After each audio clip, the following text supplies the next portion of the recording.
EV revolution is part and parcel of the larger technology revolution that is happening. We don't get the planet as an inheritance from our ancestors. We get it as a loan from our children. तो जब हम लोगों ने ये कर्ज लिया हुआ है तो ये हम लोगों की भी बड़ी जिम्मेवारी है कि we responsibly deal with it. गाड़ी का सीट बेल्ट का लाभ आपको तभी पता चलता है जब एक्सीडेंट होता है, नहीं तो उसके पहले कौन सीट बेल्ट पहनेगा. उसी प्रकार से जब ये कार्बन के जो कण हैं इसका एक्सीडेंट हो जाएगा तब आपको लगेगा यार क्यों ना हमने इंश्योरेंस लिया, हमने काहे नहीं नेट जीरो लिया जिसमें कि पृथ्वी इतनी गर्म ना हो जाए. लेकिन जब पृथ्वी गर्म हो जाएगी तो आप समझिए कि बहुत सारे नकारात्मक प्रभाव आएंगे दुनिया के. हीट वेव अभी हम लोग 40-45 की बात करते हैं, अगर हीट वेव 50 का होने लग गया तब कैसे काम चलेगा. और आप ये भी जान लीजिए कि जो 44 करोड़ की आबादी है इस देश की, जिसमें से 14 करोड़ लोगों के पास एसी है, तो 130 करोड़ लोग करेंगे क्या जब इतनी गर्मी हो जाएगी. दिल्ली में जब AQI 200, 300, 400, 500 होता है तो आप समझिए कि दिन में आप 50 सिगरेट आप इस्तेमाल करते हैं. इसलिए ये बैटरी स्वैपिंग और चार्जिंग पॉइंट्स ये सब का इंफ्रास्ट्रक्चर एक बन जाएगा. और जैसे आज पेट्रोल के स्टेशन सब जगह हैं, वैसे कुछ सालों में सब जगह चार्जिंग पॉइंट्स आ जाएंगे. India is not ready for EVs. बिल्कुल मिथ है, बिल्कुल गलत बात है. If you had to debunk one myth for once and for all today, what would that be? People think that we can keep on using coal and petrol and diesel and that there will be no damaging consequences. That is a myth. That is a very, very dangerous myth that we have. EVs, I think, are a multi-trillion-dollar opportunity in India. There are 250 million vehicles in India. All of them are going to become electric. With Mr. Trump imposing heavy tariffs on China and China being the world leader in global EV sales, do you think it's also going to impact India's EV industry? What do you think? Is India on its track to meet 2070 net zero target? Hello and welcome to Smart Switch, a show where we deep dive into the world of EVs and decode the future of mobility. I'm your host Tanmeet Kaur Ahuja, and today we have a very special guest with us. He's an investor, a policymaker, a thought leader, and the former Minister of State for Finance and Civil Aviation. He's the first IITian to be elected to the Lok Sabha and Harvard Business School alum. From a successful corporate career to devoting his life to public service, he's now playing a key role in accelerating India's green future. Please welcome Mr. Jayant Sinha. Namaskar Tanmeet ji. Hello sir, welcome to the show. It's an absolute honor to have you with us today. I'll first start with your journey, sir. Sir, from corporate boardrooms to corridors of the parliament, from strategic consulting to grassroots governance, you've seen it all. And I think your journey has been full of purpose and impact. So what is the inspiration behind this switch? I think there are two themes that run through my life, Tanmeet. One is service. And, many of my family members have been in government, they have served the country. And therefore, one theme that has been very important to me and one passion that I've always had as a child, seeing my father who was an IAS officer, my grandfather who was an ICS officer, was also to be of service to the country and to give back to the country. So that has been one very important theme that runs through my life. The other theme, Tanmeet, that has always guided me is actually the power of technology. And I have always felt that if we can use technology to serve India, to serve the world, that would be a fantastic thing to do. So if you look at, how I have made different changes in my life and in my career, it's always been in the pursuit of those two passions. So I've been, of course, somebody who has done an engineering degree, studied engineering, enjoyed science and technology ever since I was a child. Then I became a strategy consultant doing mainly work in technology. Then I became a tech investor. Much of the work that I did in government also revolved around technology and how to harness technology for the benefit of India. And then, of course, through all of this, the goal was service, impact, and so on. So, आपने कहा कि बहुत कुछ बदला है, लेकिन कुछ ऐसी दो चीज़ें थी जो हरदम मतलब टिकी रही हैं. Got it. And sir, I believe then serving the nation was always part of your plan. मतलब ये सोच तो हरदम ही थी. I was always very eager to be able to give back to the country. I have been one of a fortunate group of people that have benefited a great deal from everything that India has to offer. And so it's very important for our generation and for people like me to give back also. Got it. Sir, from Hazaribagh, Jharkhand, and Jharkhand is your birthplace, yes, to Harvard and back to Hazaribagh, जहाँ आपने 2 बार elections लड़े, आप 2 बार जीते भी with a good margin. So how does it feel to serve your Janmabhoomi and कर्मभूमि? नहीं, बहुत ही अच्छा लगता है. आपने बिल्कुल सही प्रश्न पूछा या कि वो मेरी जन्मभूमि थी और कर्म भूमि जो थी वो बहुत वर्षों तक विदेश में थी, बाहर थी, लेकिन हरदम, जैसे मैंने पहले ही आपको कहा कि सेवा भाव से हम लगे रहे हैं, तो हरदम मन यही था कि अगर सेवा करनी है तो अपने जन्मभूमि की करनी है, अपने मिट्टी की करनी है, अपने लोगों की करनी है, और इसलिए अपने जन्मभूमि को कर्म भूमि भी बना देना मैं समझता था कि बहुत ज़रूरी है, और ये मेरा सौभाग्य रहा कि मैंने उसको किया भी। And that's such a lovely thought. Sir, you've also closely worked with Honorable Prime Minister Modi ji के साथ आपने बहुत काम किया है. How is it working under his guidance? नहीं, प्रधानमंत्री जी देखिए युग पुरुष हैं। ऐसे पुरुष, ऐसे लोग, हम लोगों का सौभाग्य बहुत कम होता है कि वो आएँ, लेकिन जब वो आते हैं तो देश में युग परिवर्तन होता है। पूरे देश में ऐसे कमाल के परिवर्तन आते जिनकी हम कल्पना भी नहीं कर सकते थे। तो इसलिए ये बहुत बड़ा मेरा एक सौभाग्य रहा है कि मैंने उनके साथ काम किया है, और क्योंकि वो युग पुरुष हैं, जब आप उनके साथ आप काम करते हैं तो आपको नज़र आता है कि आप एक बहुत महान हस्ती के साथ हैं। 2-3 बातें उनकी बड़ी मैं समझता हूँ रोचक हैं और अद्भुत हैं। पहली बात तो ये है कि वो हर विषय पे ध्यान बहुत देते हैं। तो अगर आप उनके साथ मिलिए और उनके साथ कोई चर्चा हो रही है तो हर चीज़ को बहुत ध्यान से और बेहद गहराई से वो सुनते हैं और समझते हैं। तो बहुत बड़ी खूबी है, एक बहुत बड़ा गुण है।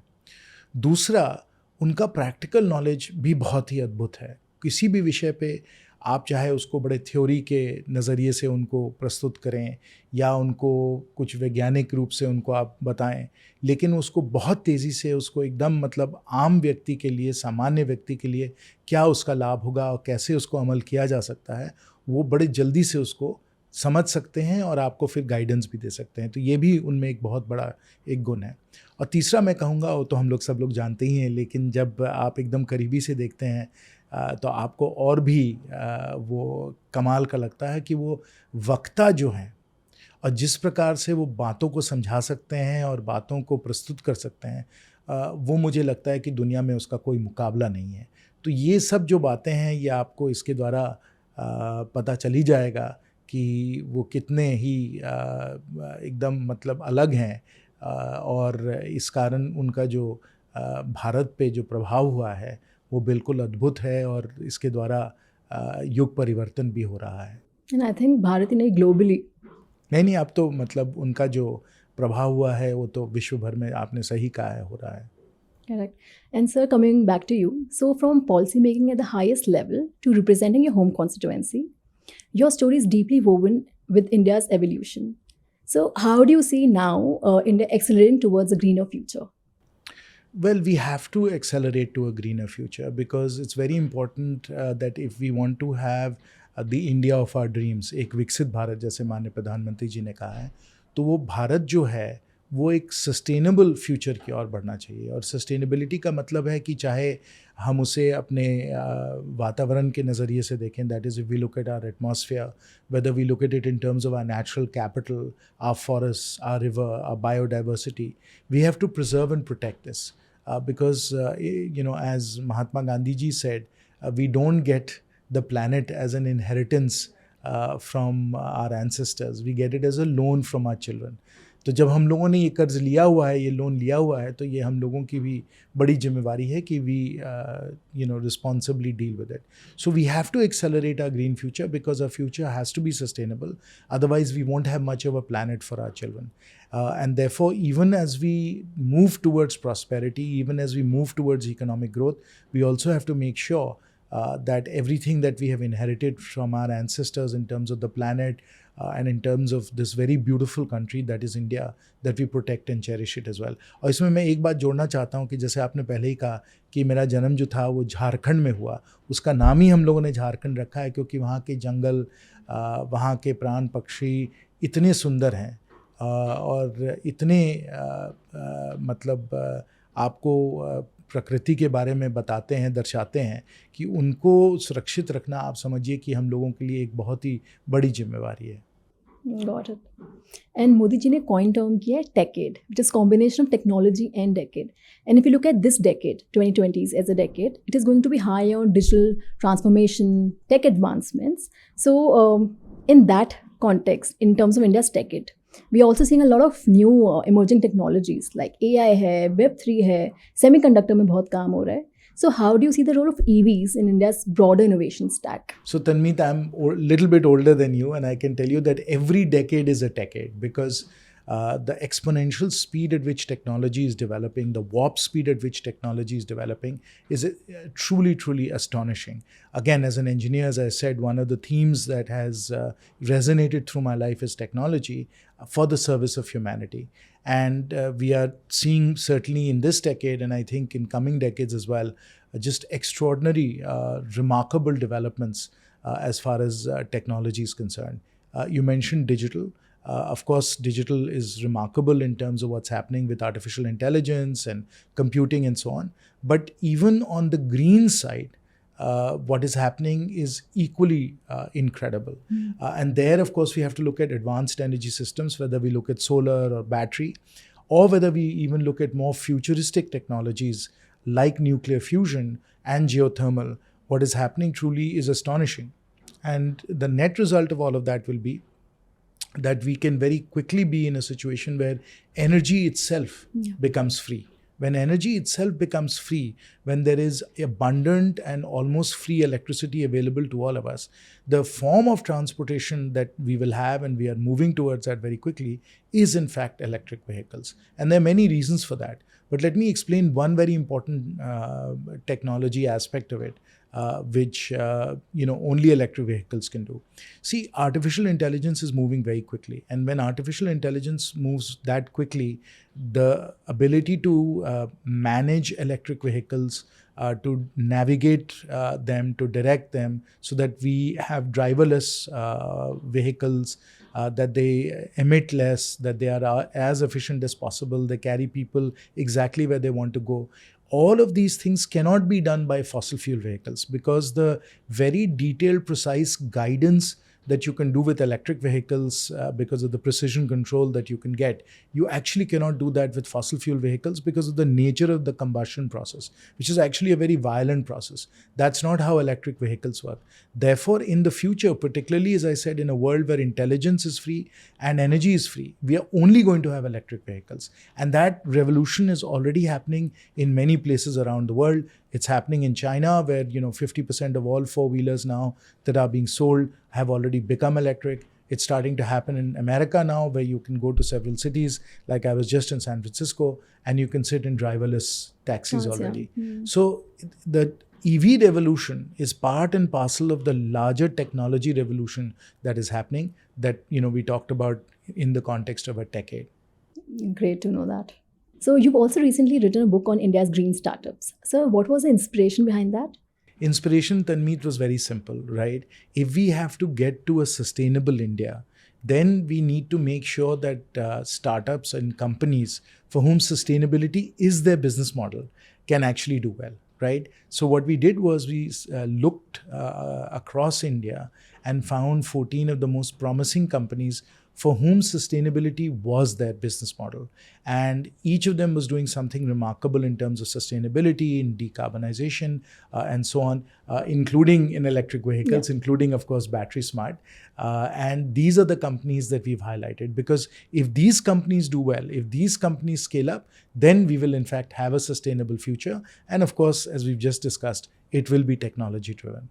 And sir, is it right to say that startups have led to a lot of EV momentum in India? No, absolutely. There's no question about it, because it's a new technology, new business model, new way of doing things. And every time you're confronted with those kinds of changes, it's usually startups that are able to develop these kinds of business models and these kinds of value propositions much better than incumbent companies. And we're seeing that with EVs in India as well. And I think much faster as well. Well, startups always have to move quickly, but definitely they're moving quickly. Sure. And sir, you were one of the early voices behind the Net Zero Bill. So I really would want you to highlight what this bill is all about and why is it more important now than ever?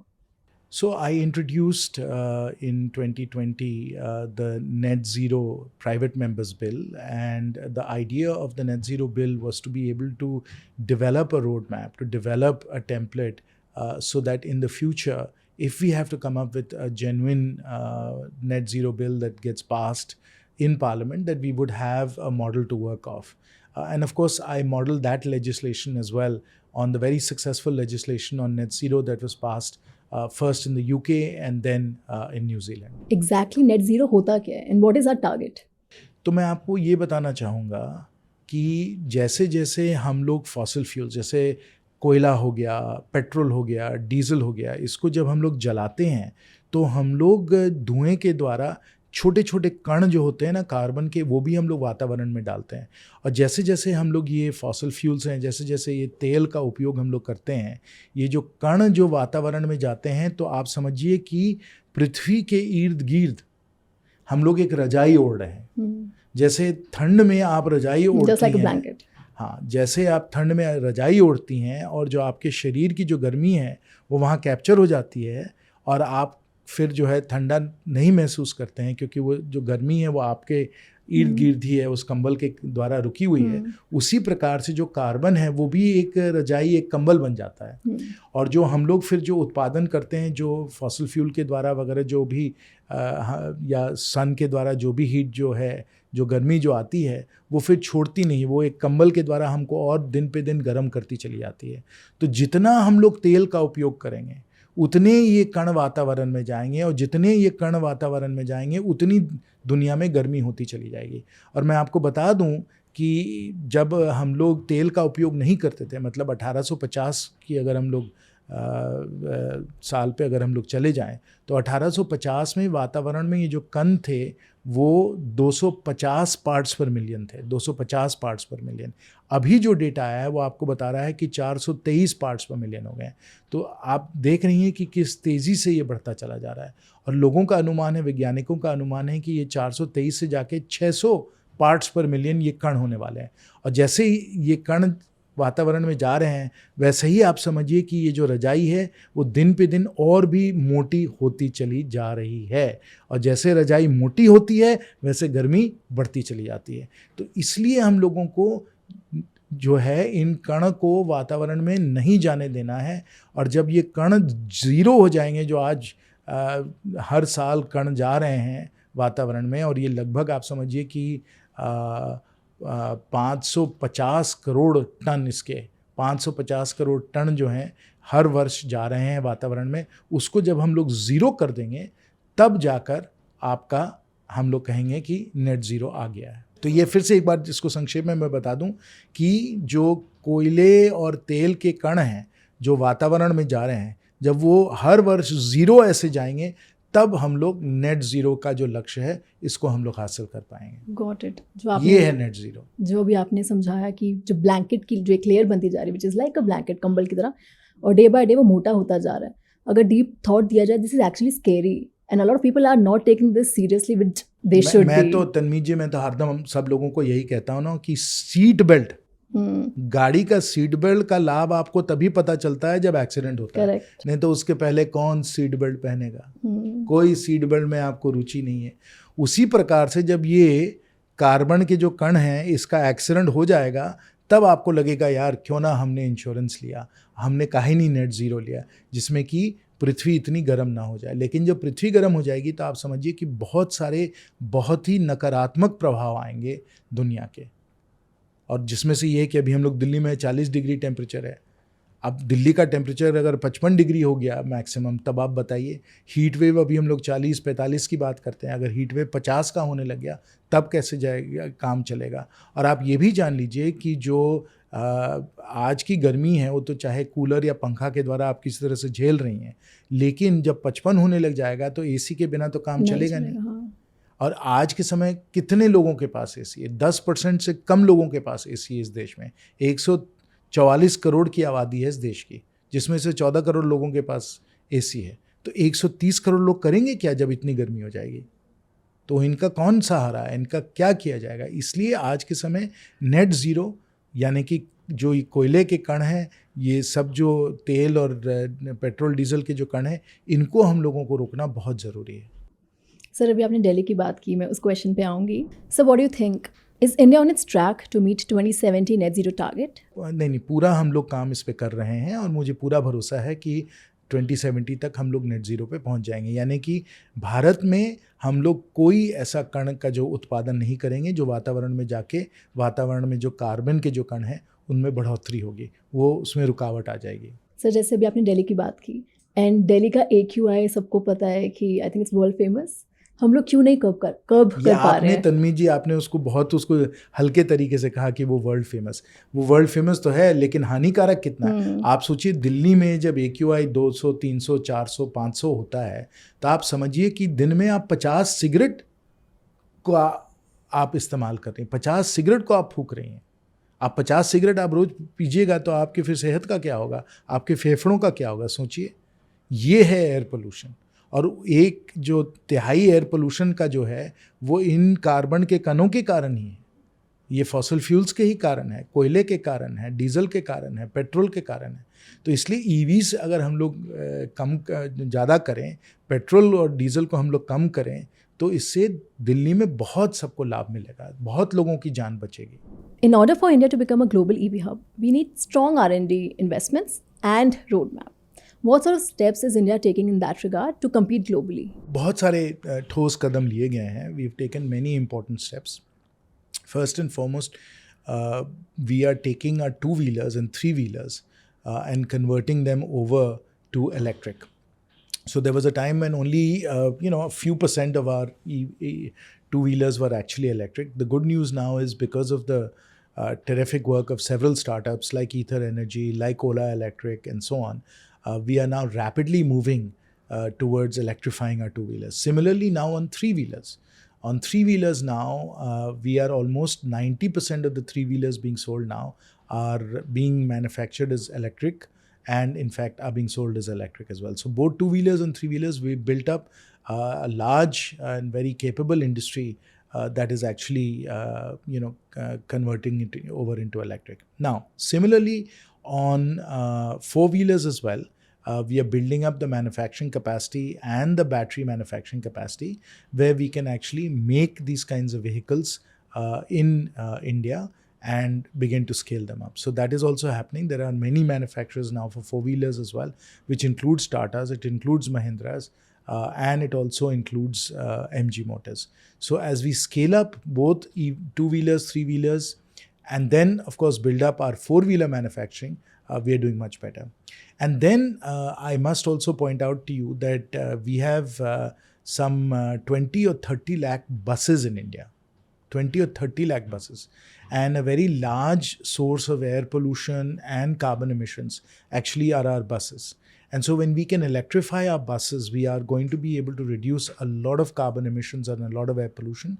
And there also, as far as electric buses are concerned, there's a full industry that's developing that is able to build these very large-scale batteries that are required for buses, and then is scaling up these buses as well. So can you give us an idea about what sort of investments are being done by global counterparts in R&D, EV R&D? So the very good news, Tanmeet, is that the world has recognized that carbon emissions are a crisis. They're a planetary crisis. And as a result of that, whenever you have a crisis, there's usually a tremendous amount of research and development money that gets invested. And that has happened in many countries around the world, notably in America and China. And so they are constantly improving and advancing these EV technologies, whether it's batteries, whether it is navigation, driverless taxis, etc. So there's a tremendous amount of R&D spending that is happening. There's R&D that's happening in India as well. And this is of great value to us because it's enabling us to also electrify our transportation. So moving on to the next segment, which is all about addressing EV myths. As we work towards accelerating a greener future, there's still a lot needs to be done in terms of, addressing common perceptions, prevailing myths, and to address what exactly is holding people back. I have a few statements which are common perceptions about EVs, and we would love to have your take on whether each of the statement is a myth or a fact and the reason behind it. So I'll start with the most common and the most talked about. The first one is that EVs are expensive than ICE vehicles. ये तो myth है, क्योंकि क्या है ना कि आपको खर्चा सिर्फ खरीदने का नहीं देखना है, आपको ये भी देखना है कि उसमें पेट्रोल और चलाने का खर्चा कितना है. तो अगर ईवी थोड़ी ज़्यादा महंगी है लेकिन चलाने का खर्चा बहुत ज़्यादा कम है, तो अगर आप टोटल कॉस्ट ऑफ ओनरशिप में देखें, मतलब 1-2 साल, 3 साल, 5 साल में लाइफ टाइम कॉस्ट क्या है, तो आज के समय बहुत सारे ऐसे इलेक्ट्रिक व्हीकल्स हैं जैसे 2 व्हीलर्स और 3 व्हीलर्स और इलेक्ट्रिक बसेस ऑल्सो, जो ज़्यादा किफ़ायती हैं, जिनको आप चलाइएगा तो आपको खर्चा कम लगेगा, खर्चा ज़्यादा नहीं लगेगा, आपका पैसा वसूल होगा। लेकिन इसमें एक बहुत ज़रूरी बात है समझने के लिए तन्मीत जी, वो ज़रूरी बात ये है कि अगर आप इलेक्ट्रिक व्हीकल को ख़रीद कर चलाइएगा नहीं, किलोमीटर्स आपके कम चलेंगे, तो वो ज़्यादा खर्चीला आपके लिए हो सकता है। इसलिए अगर आप उसको ज़्यादा चलाते हैं, क्योंकि उसका ऑपरेटिंग कॉस्ट जो है, क्योंकि उसमें पेट्रोल डीजल तो जाता नहीं है, उसमें तो आप बिजली से उसको चला रही हैं, तो वो बिजली जो है वो बहुत कम खर्चा उसमें लगता है, पेट्रोल डीजल का खर्चा ज़्यादा लगता है। तो भले जो आप अपफ्रंट कॉस्ट आपको देना पड़ रहा है, जो आपने पहले पहले जो ख़रीदा, अगर आपको 10 लाख की गाड़ी मिल रही है और आपकी 12 या 14 लाख की ईवी की गाड़ी मिली है, ये 2-4 लाख जो आपने ज़्यादा दिया, वो आपको पेट्रोल डीजल के खर्चे से ही बचत आपको दिख जाएगी, और जितना आप चलाइएगा उतनी आपकी बचत होगी। Right. So it's true to say that cost of ownership of an EV is more economical than an ICE. तो वो टोटल कॉस्ट ऑफ ओनरशिप आप देखिए, और उसको फिर आप कॉस्ट पर किलोमीटर देखिए कि कॉस्ट पर किलोमीटर हमारा ओवर 5 ईयर्स कितना पड़ता है, उसमें ज़्यादा इलेक्ट्रिक व्हीकल का पड़ेगा या आपको आइस यानी कंबशन इंजन का पड़ेगा। और आप देखिएगा कि इलेक्ट्रिक व्हीकल्स आज के समय कई सारे किस्म के इलेक्ट्रिक व्हीकल्स, 2 व्हीलर्स, 3 व्हीलर्स और बसेस आज के समय ज़्यादा किफ़ायती हैं। Got it. So moving on to the next one, range anxiety will always be a concern.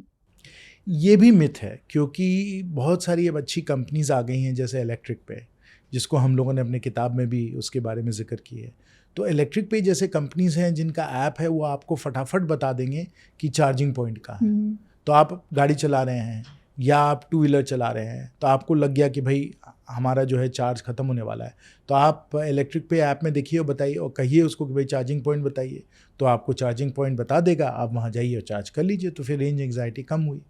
और देखिए वास्तव में जो लोगों ने देखा है कि इलेक्ट्रिक जो है कार, उसको लंबे ड्राइव के लिए लोग नहीं ले जाते हैं, उसको शहर में उसका उपयोग करते हैं। तो रात को आइए, उसको चार्ज कर दीजिए, दिन में जाइए, अपना कम्यूट करिए, वापस आ जाइए, आपको कोई दिक्कत नहीं होगी। Tech advancements like battery swapping, battery as a service, or fast charging are going to accelerate EV adoption. Fact. और इसमें बैटरी स्मार्ट का तो मैं बहुत इसमें जिक्र करना चाहूँगा, उनकी प्रशंसा करूँगा, क्योंकि जिस प्रकार से उन्होंने जो दिक्कतें थी बैटरी स्वैपिंग की, उन सब को दूर कर दिया। और आज के समय बैटरी स्वैपिंग उन लोगों ने इतना सुविधाजनक तरीके से उसको किया है, इतनी उसमें सहूलियत है कि आप बस जाइए, अपनी बैटरी दे दीजिए, दूसरी बैटरी चार्ज ले लीजिए और काम में लग जाइए। तो इसलिए ये बैटरी स्वैपिंग और चार्जिंग पॉइंट्स, ये सब का इंफ्रास्ट्रक्चर एक बन जाएगा। और जैसे आज पेट्रोल के स्टेशन सब जगह हैं, वैसे कुछ सालों में सब जगह चार्जिंग पॉइंट्स आ जाएंगी। ये भी अगर आप जो पेट्रोल का इंफ्रास्ट्रक्चर देख रही हैं, डीजल का इंफ्रास्ट्रक्चर देख रही हैं, वो एक दिन में तो थोड़ी ना बना। राइट। हाँ, वो तो बूंद बूंद से वो सागर बना है। बिल्कुल। एंड अभी जैसे हाल फिलहाल में मिनिस्टर ऑफ पावर ने गाइडलाइंस निकाली हैं to boost battery swapping stations and charging stations. I think आने वाले टाइम में दोनों ही कोएग्जिस्ट करेंगे। नहीं, बिल्कुल बिल्कुल, और बड़े तेज़ी से मैं समझता हूँ अडॉप्शन होने वाला है। जैसे मैंने आपको पहले भी कहा ना कि चीन में आज के समय सब जो 2 व्हीलर्स हैं वो इलेक्ट्रिक हो चुके हैं, सब जो बसेस हैं वो इलेक्ट्रिक हो चुके हैं, और 4 व्हीलर्स भी जो हैं, मतलब गाड़ियाँ जो हैं, जो पर्सनल पैसेंजर व्हीकल्स हैं, वो भी 50% से ज़्यादा जो हैं वो आज इलेक्ट्रिक हो गई हैं। तो इतने तेज़ी से वहाँ ये सब हो रहा है क्योंकि उन्होंने चार्जिंग नेटवर्क बना दिया है, उनकी बैटरीज बहुत अच्छी बन गई। हम लोगों ने टेक्नोलॉजी के बारे में पहले बात की। आज के समय सुन लीजिए, आज के समय चाइना ने ऐसी बैटरी बनाई है कि 550 किलोमीटर 5 मिनट में चार्ज हो जाता है। 550 किलोमीटर 5 मिनट में। इसके बाद रेंज एंग्जाइटी क्या? Correct. Next one, India is not ready for EVs. बिल्कुल मिथ है, बिल्कुल गलत बात है, क्योंकि जैसे हम लोग पहले चर्चा कर रहे थे कि पूरा यहाँ इंफ्रास्ट्रक्चर चार्जिंग नेटवर्क का, बैटरी स्वैपिंग का लग रहा है, और साथ साथ जो हम लोगों को मैन्युफैक्चरिंग करनी थी, जो हमको फैक्ट्री खोलनी थी जिसके द्वारा 2 व्हीलर, 3 व्हीलर, बस और 4 व्हीलर बनने लग जाएं, वो भी अब बड़े तेज़ी से बन रहे हैं। तो इसलिए मैं तो सबको कहूँगा कि ये तो बहुत ज़्यादा किफ़ायती है, वातावरण के लिए भी, पर्यावरण के लिए भी बहुत ज़्यादा अच्छा है, इसको ज़रूर करिए। And sir how about tier 2 and tier 3 cities, क्या वहाँ पे भी ईवी अडॉप्शन इतनी तेज़ी से हो रहा है? बिल्कुल हो रहा है। आप हज़ारीबाग ही आके देख लीजिए, वहाँ तो आपको जैसे हमने कहा कि टू व्हीलर्स और थ्री व्हीलर्स को देखिएगा तो आपको दिख जाएगा कि लगभग अब अधिकांश जो खरीदारी हो रही है वो इलेक्ट्रिक ही हो रही है। तो हज़ारीबाग जैसे शहर में जो जिला का हेडक्वार्टर्स है, वहाँ भी अब बस इलेक्ट्रिक टू व्हीलर्स और थ्री व्हीलर्स चल रहे हैं, फोर व्हीलर्स भी धीरे धीरे आ रहे हैं। तो ये बड़े तेज़ी से होने वाला है। And sir, if you had to debunk one myth for once and for all today, what would that be? Well, I would say that if people think that we can keep on using coal and petrol and diesel and that there will be no damaging consequences and that we can bury our heads in the sand and not worry about those adverse consequences, that is a myth. That is a very, very dangerous myth that we have. And that's why I have devoted myself to actually trying to spread that message with as much emphasis as I can, that we need to stop using fossil fuels and that we need to move to electrification of all of our activities so that we can prevent the planet from warming up to this extent.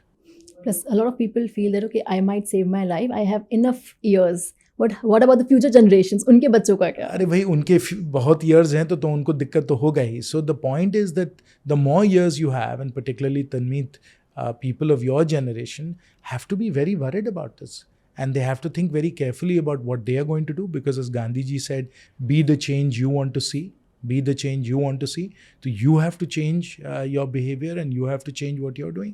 But it's equally important that you need to tell your parents and other people that you know that they need to also take action, and they also need to put pressure on the system so that the system can actually do the right thing when it comes to global warming. So moving on to another myth, a lot of people feel that EVs are not really green and it's a greenwash solution because जो carbon footprint जाता है because of battery recycling या raw mineral extraction, that is way more than what meets the eye. So what do you have to say on that? नहीं, ये भी गलत फहमी है तनमीत.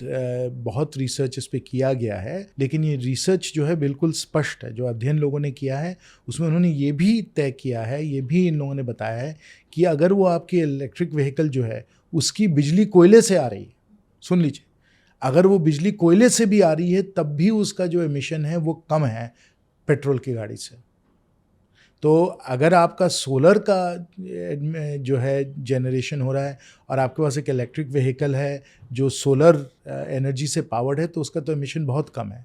लेकिन अगर वो कोयले का भी एनर्जी का उपयोग कर रहे हैं, बिजली का उपयोग कर रहे हैं, तब भी उसके एमिशंस कम है. ये पूरा लाइफ साइकिल एनालिसिस पे इन लोगों ने किया है. तो इसलिए ये बहुत इसका अध्ययन करके ही लोगों ने ये सब तय किया है. एंड अगर हम डोमेस्टिक सेल मैन्युफैक्चरिंग की बात करें, and I think this year 2025 is going to witness a lot of work in this space.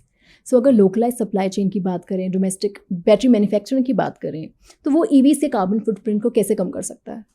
देखिए, अगर आप सब कुछ जो है चाइना से ला रहे हैं तो ट्रांसपोर्ट तो उसका लगेगा ही, उसमें कार्बन फुटप्रिंट तो बनेगा ही बनेगा. लेकिन बड़े तेज़ी से हम लोग अपना डोमेस्टिक मैन्युफैक्चरिंग जो है तैयार कर रहे हैं और उसमें अब हम लोग बैटरी मॉड्यूल्स तो बना ही रहे हैं. अब आगे के समय प्योर सिलिकॉन इंगट्स को लेकर हम लोग सेल्स भी बनाएंगे, इस पर भी काम चल रहा है. और हम लोगों को इसमें सेल्फ सफिशिएंट आत्मनिर्भर होना तो बहुत ज़रूरी है, क्योंकि ये बहुत ही महत्वपूर्ण फ्यूचर की इंडस्ट्री है, भविष्य की इंडस्ट्री है. तो इसमें भी हम लोगों को आत्मनिर्भर होना जरूरी है. EV batteries is often framed as the next big sustainability challenge. What progress are we seeing in secondary life battery usage and end of life recycling? So Tanmeet, that's a great question, and you called it a challenge. It's actually a business opportunity. And there are several very good companies, like for example Loham, that specialize in recycling of batteries. And they take back lithium-ion batteries or many different kinds of batteries and then are able to extract from it the precious minerals that we require and then are able to recycle it as well. And in fact, they have become so good now that we are doing recycling not just from Indian batteries, but from global batteries as well. So it can be a very large export industry for India as well. We often think EVs as hardware platforms, but they are deep tech platforms. So what sort of tech advancements, could be AI, could be IoT, that we are going to witness in the future? No, that's a great question, Tanmeet. And you're absolutely right. batteries at one level are hardware, but there's also a tremendous amount of software and technology associated with those batteries, and of course in vehicles as well, where the software stack that you have is very, very important for the usage of those vehicles. Battery itself has a lot of software in terms of battery management system, so that we know the health of the battery, we know how to manage the battery, we know how to charge the battery. So battery management systems are very much there, and that battery management system has to be integrated with the vehicle management system as well. That also is being figured out.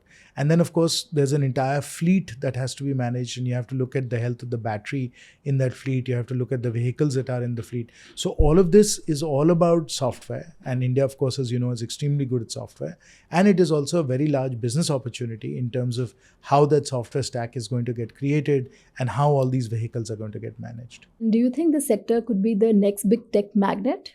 It already is, Tanmeet. EVs, I think, are a multi-trillion-dollar opportunity in India. There are 250 million vehicles in India. 250 million vehicles, in which we have two-wheelers, three-wheelers, four-wheelers, trucks, buses. All of them are going to become electric, right? Buses alone, people have estimated, is a $400 billion opportunity to convert buses from diesel largely to electric. So over the next 10, 20, 30 years, we're going to see an incredible migration away from fossil-based, internal combustion engine vehicles to actually electric vehicles. So it's an incredible business opportunity. Tremendous amount of capital is required. Also a great investment opportunity as well. Slightly similar question. Do you think EV could be the next big magnet for top talent attraction, just like ITs or नहीं, fintech? बिल्कुल है, and होगा भी, क्योंकि जहां आपको business opportunity नजर आती है, wherever you can see good returns to be had, wherever you can see great businesses to be built, wherever you can see that investors have done well, you will find that talented people will come in. And of course, with electric vehicles, as I said, the opportunity is enormous. It's a multi-trillion-dollar opportunity. It requires very new and interesting types of hardware. It requires very new and interesting types of software. It requires redesign of entire transportation systems. So there's levels and levels worth of work, and we need all the talent that we can get in this. Sure. I think for all the product managers and all the tech enthusiasts, this is the sector that you would now want to join. So moving on to the next segment, it is all about green financing. Green financing and green bonds are increasingly becoming popular globally. What exactly are these? So we need a tremendous amount of capital, Tanmeet, to be able to undertake this transformation towards a sustainable future that we spoke about. So the estimates are that in the next 10 or 15 years in India, we need private sector capital expenditures of about $1 trillion. That is, over the next 10 or 15 years, we have to invest $50 to $100 billion incremental to what we are investing right now. Already about 25% of total corporate capex is actually going into renewables, but much more is required. Now, to be able to mobilize and encourage more private sector capital to go into these sustainability industries, into these green industries, we need to come up with appropriate policy interventions. And some of these, for example, are green bonds and other blended finance instruments that we can talk about in detail. But in effect, what we need to do is we need to be able to, as it has been done in many industries, combine some level of concessional capital, government support with commercial capital to really unlock these industries and move quickly. And the reason why we can't just wait for the market to make this happen is because we have a limited amount of time before we start to trigger global warming that is warming up the planet much faster than we would like. So we have a limited amount of time, so we have to mobilize capital quickly, which is why we need this kind of concessional capital. And sir, double clicking on that, so how can private sector players and entrepreneurs collaborate with the government to tap into green financing? नहीं, उसमें collaboration की कोई ऐसी खास ज़रूरत नहीं है तनमीत. क्या है कि जो हमारे स्टार्टअप्स हैं, हमारे जो एंटरप्रेन्योर्स हैं, they have to find the value propositions and they have to find the business models that are going to be profitable and that are targeting large markets, and then scale that up. If they do that, then there's plenty of capital available. And wherever there are bottlenecks in terms of either policy or capital, government is there to facilitate the growth of that startup ecosystem and the scaling up of these startups. So the most important thing is not to look necessarily for government, but to look to markets, to look to consumers for opportunities where good businesses can be built, and then really start scaling up those businesses. So now coming on to the next section, with Mr. Trump imposing heavy tariffs on China and China being the world leader in global EV sales, do you think it's also going to impact India's EV industry? It's definitely going to be a very big opportunity for India's EV industry. Certainly in our domestic market, as I said, it's a multi-trillion-dollar opportunity. We have 250 million vehicles, and the number of vehicles that we have is growing all the time. Plus, we have innovative types of passenger rapid transport, where you could have little shuttles that transport you around and can be much more cost effective than the metro. So that's also starting to happen. Now, all these new transportation technologies can in fact be developed in India, and certainly everybody is looking for alternatives to China also, because you can't have all the manufacturing capacity and all the investment going into just one country. And there are few other countries in the world, Tanmeet, that have the market that India does, that multi-trillion-dollar market that I spoke about, that have the volumes that India has, 250 million vehicles, that has the engineering and software capabilities that India has, and that can also become a manufacturing platform for the world. So when you look at all of that, it's quite straightforward to then recognize that India is going to be a tremendous alternative to China, and that is going to create tremendous opportunities for building great businesses, generating terrific returns, and generating lots and lots of jobs. So I also wanted to have your thoughts on, how are tariffs fitting into India's broader policy, especially in the context of Atmanirbhar Bharat? Tanmeet, whatever I say about tariffs right now will be changed tomorrow. Yeah. So I'm not going to say anything about tariffs right now. Or maybe the very same day. Exactly. It all depends on what tweet is coming out in Truth Social. So we have to wait and see what happens. But again, as I said, you have to look at the fundamentals. The fundamental is market, capabilities, production capacity. All of these things mean that India is extremely well positioned, and we will of course do extremely well servicing India's markets and the markets around the world as far as transportation technologies are concerned. So lastly, do you believe tariffs on Chinese EVs are necessary to protect India's domestic EV industry? We definitely have to consider our trade policy with respect to China very, very carefully. Chinese competitors have many advantages that competitors around the world do not. Now, what the exact policy should be to be able to deal with those trade advantages that and competition advantages that Chinese companies have, that's really for our Commerce Ministry to figure out. There are many trade-offs, many policies that have to be considered. But yes, it's clear, all the research has indicated that competing with China is actually very difficult because of a number of structural advantages that Chinese companies have. So moving on to last question. If India gets EV right, what other sectors could it positively transform? No, it's going to transform transportation, and it's going to transform our cities completely. So we have so much pollution in our cities right now. We talked about AQI, right? We know how difficult traffic conditions are in Delhi. आप कहीं भी इस देश में चले जाइए, कोई भी बड़े शहर में चले जाइए, आप एक जगह से दूसरी जगह जाइए, 1 घंटा, 2 घंटा, 3 घंटा लग जाता है. तो once we transform all of our transportation systems, not only will be able to do our commutes very quickly, आप बड़े तेज़ी से घर से दफ्तर से घर पहुंच सकते हैं. Your environment and your air will also be much cleaner, and we will have much more land as well available for parks and beautification.